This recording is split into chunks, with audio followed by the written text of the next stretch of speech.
kung bukas ang puso nyo, isa sa buhay nyo ito.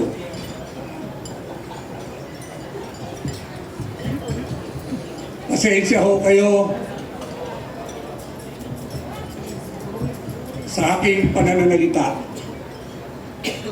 Hindi ko rin ho gusto bitawan ang mga katagang ito. Pero sa nakita ko po, wala nang ibang paraan kundi buksan ang isip natin, puso natin, buhayin natin ang pagiging isang Pilipino natin.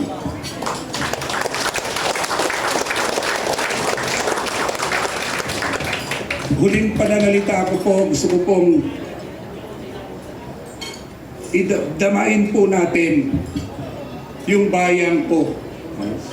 Ang sabi nga po, ang bayan kong Pilipinas, lupain ng gintot bulaklak. Pag-ibig sa kanya'y palad ng alay ng ganda't dilag. At sa kanyang yumi at ganda, mga dayuan ay nahalina.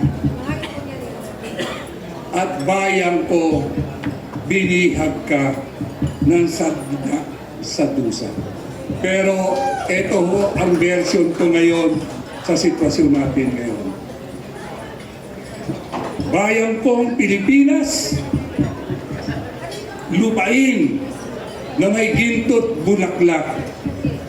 Pag-ibig sa kanya'y palad, nag-alay ng ganda't dilag.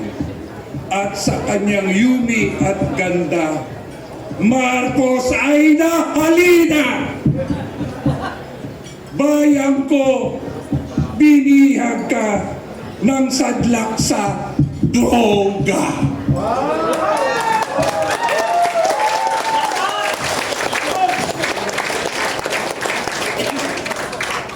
Ang droga ho ay health problem. At ang taong lugmok sa droga, kahit sa ating pamilya, alam natin ang problema.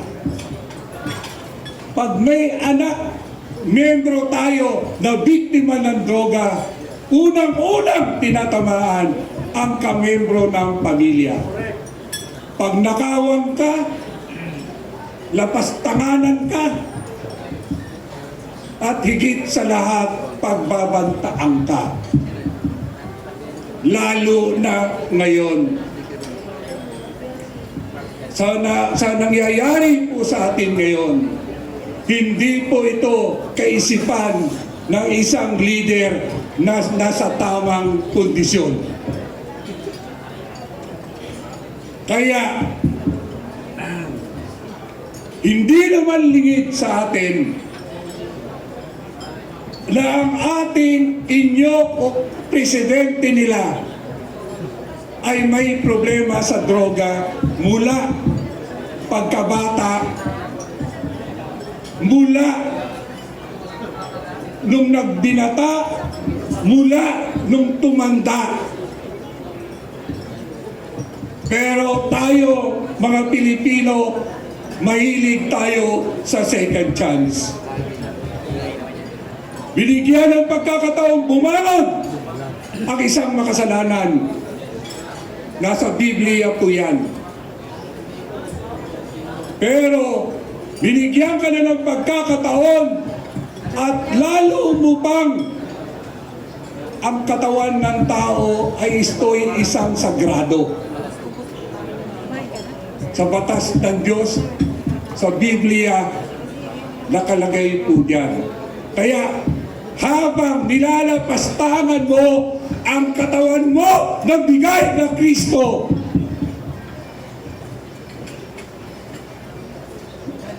bayan ko, pagmasdan mo ang nangyayari sa atin ngayon.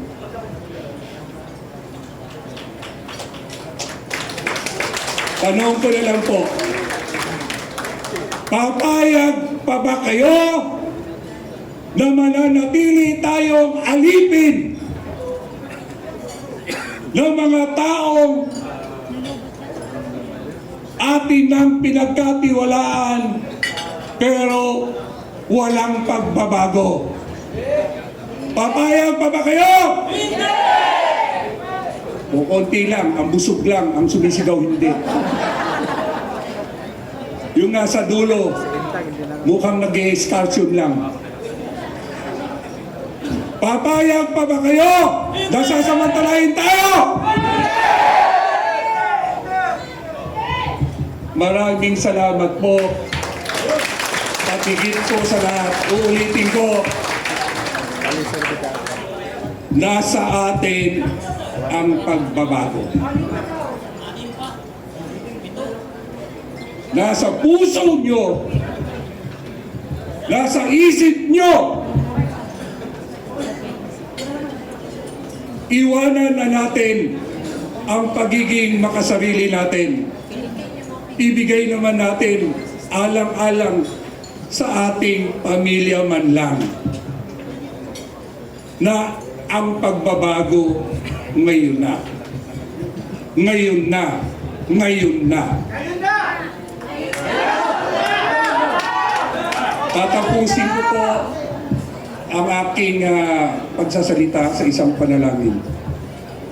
Diyos Ama, narinig niyo po sana ang hinanaing ng iyong sambayanan.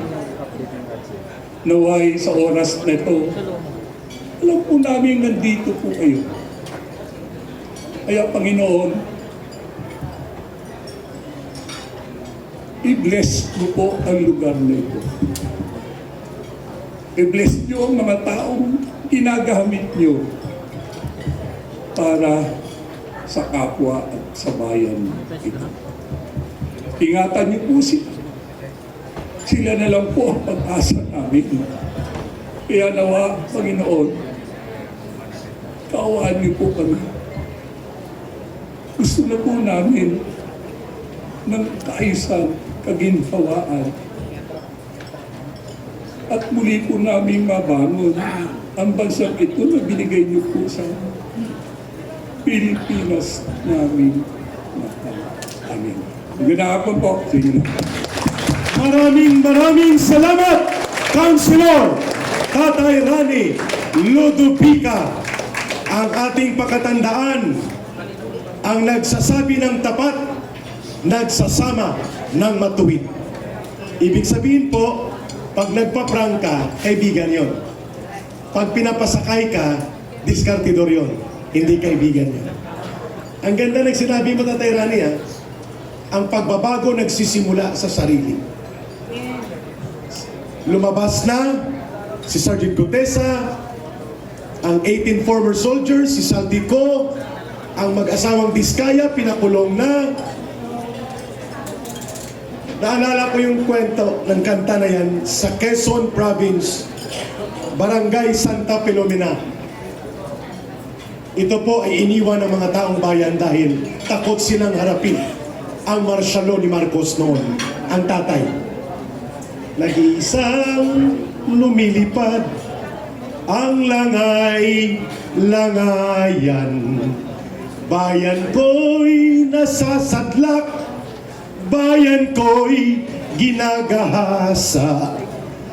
Nasan ka? Nasan ka? Bakit ka nagtatago? Taong bayan, bumangon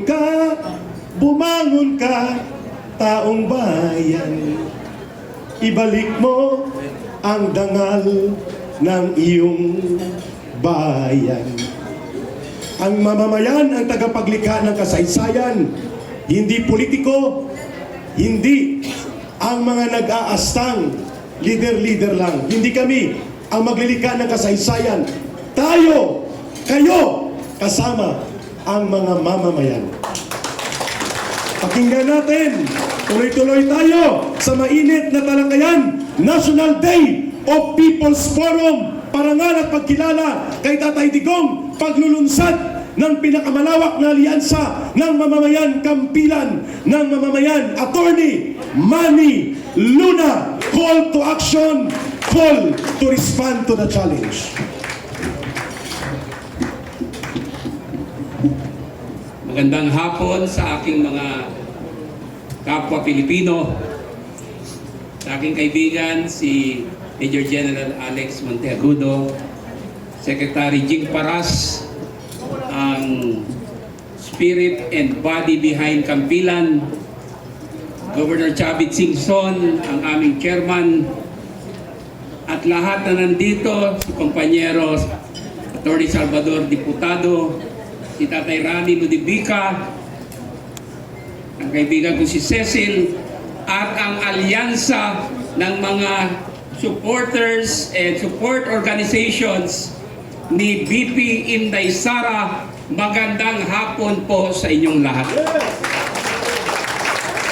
Tayo po ay in the middle of a political and economic crisis of unimaginable proportion.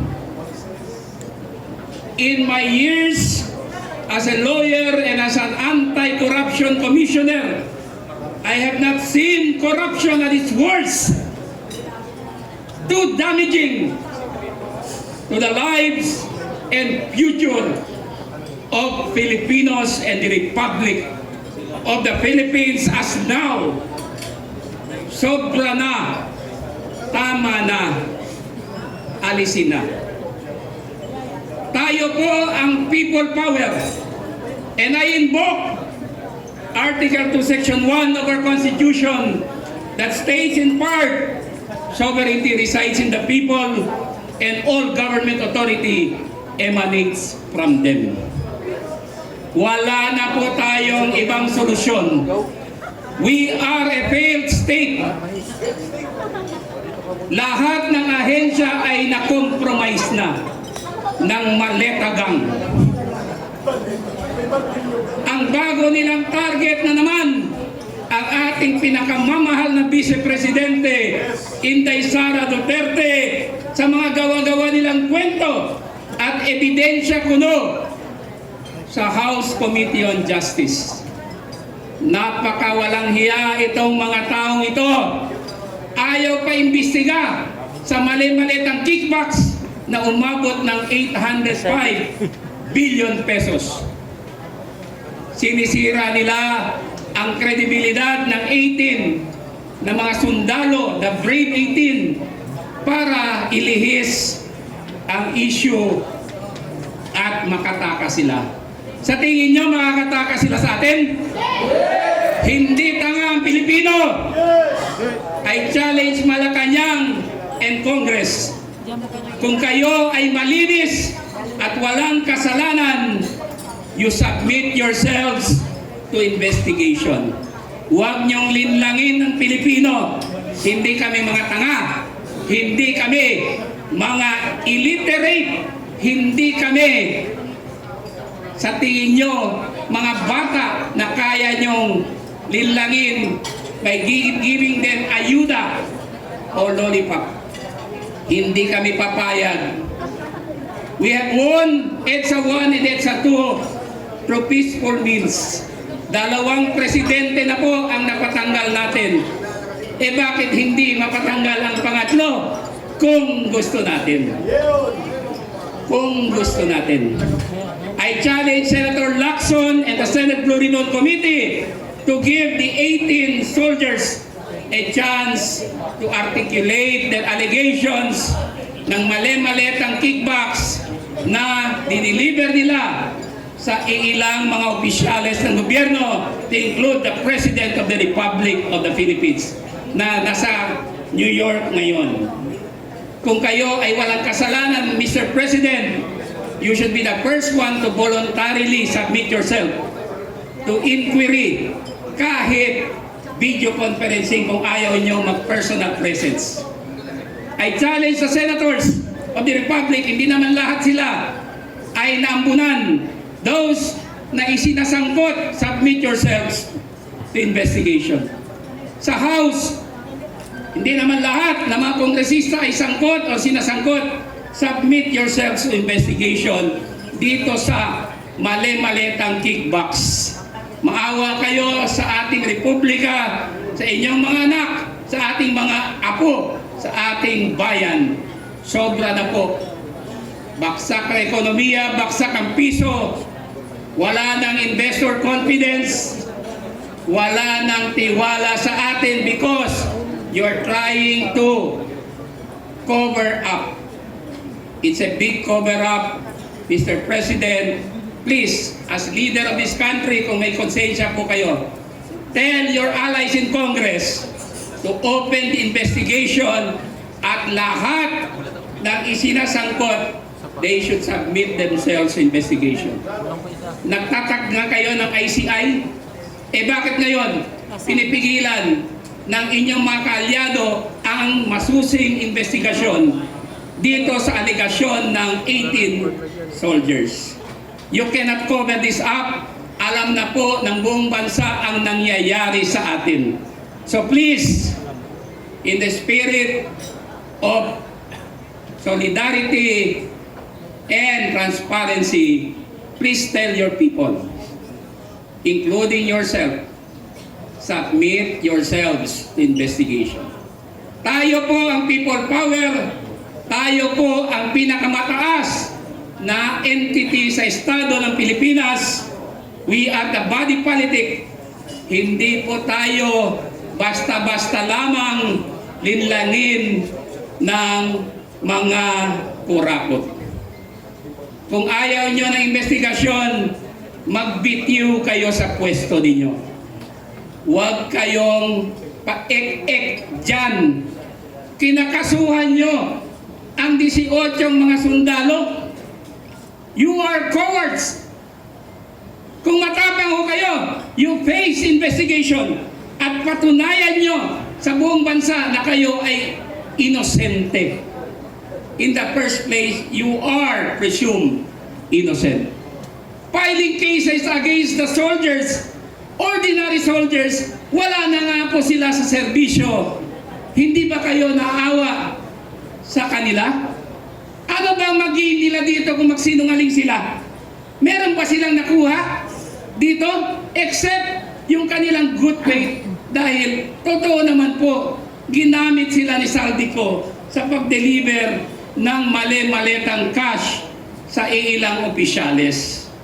Huwag niyong linlangin ang Pilipino. Mabait po tayo. Pero 2 presidente na po ang napatanggal natin through peaceful means. Mabait, but we are just. We are a Christian nation, and with Muslim brothers among us and Protestants among us, we are religious, but we are a just people. Hindi pwede walang hustisya. Hindi pwede walang managot. Hindi pwedeng ganito na lang. Otherwise, lahat tayo ay lulubog. Maraming salamat! Tayo ang people power! Mabuhay ang Pilipinas! Mabuhay si VP Sara Duterte! Mabuhay si Tatay Digong! Very clear mga kababayan. Magandang pahayag ang binitawan ngayon. Call to challenge ni Attorney Manny Luna. Parang apo siya ni General Luna. Apo ka ba?